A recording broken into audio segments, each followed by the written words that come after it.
அன்புமணியை மத்திய அமைச்சராக்கி பெரிய தப்பு பண்ணிட்டேன் அப்படின்னு பாமக நிறுவனர் ராமதாஸ் கண்ணீர் மல்க பேட்டி கொடுத்தது மட்டும் இல்லாம அன்புமணி மீது அடுக்கடுக்கான குற்றச்சாட்டுகளை முன் வச்சிருக்காரு. தொடர்ந்து கட்சி நிர்வாகிகள் கூட தீவிர ஆலோசனையில ஈடுபட்டு வர்றதால திண்டிவனம் அருகே தைலாபுரத்துல உள்ள அவரோட வீட்டுக்கு கூடுதல் போலீஸ் பாதுகாப்பும் வழங்கப்பட்டிருக்குது. பாமகவோட புத்தாண்டு சிறப்பு பொதுக்குழு கூட்டம் கடந்த ஆண்டு டிசம்பர் மாதம் 28ஆம் தேதி நடந்தது. இந்த கூட்டத்துல ராமதாஸ் தன்னோட மகள் வழி பேரனான முகுந்தன் பரசுராமனை பாமக இளைஞரணி தலைவரா நியமித்தாரு. இதற்கு பொதுக்குழு மேடையிலேயே அன்புமணி எதிர்ப்பு தெரிவிச்சாரு.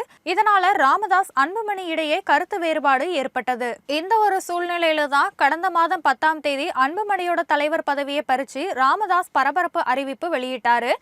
அன்புமணி ராமதாஸ் செயல் தலைவரா தொடர்வாரு அப்படின்னு அறிவித்தாரு.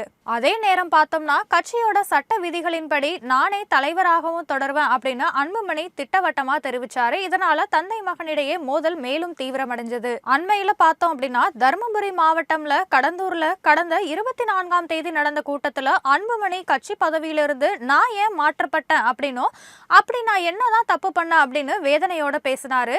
இதற்கு பதிலளிக்கிற வகையில விழுப்புரம் மாவட்டம் தைலாபுரத்துல நேற்று நிபுணர்களை சந்தித்த பாமக நிறுவனர் ராமதாஸ் அன்புமணி மீது அடுக்கடுக்கான குற்றச்சாட்டுகளை வேதனையோட முன் வச்சாரு. அது மட்டும் இல்லாம அன்புமணி மத்திய அமைச்சராக்கி தவறு பண்ணிட்டேன் அப்படின்னு சொல்லியிருக்காரு. இதுவரைக்கும் கட்டி காப்பாத்தி வச்சிருந்த கட்சியை அன்புமணி சிதைத்து விட்டாரு அப்படின்னு பரபரப்பா பேட்டி கொடுத்திருந்தாரு.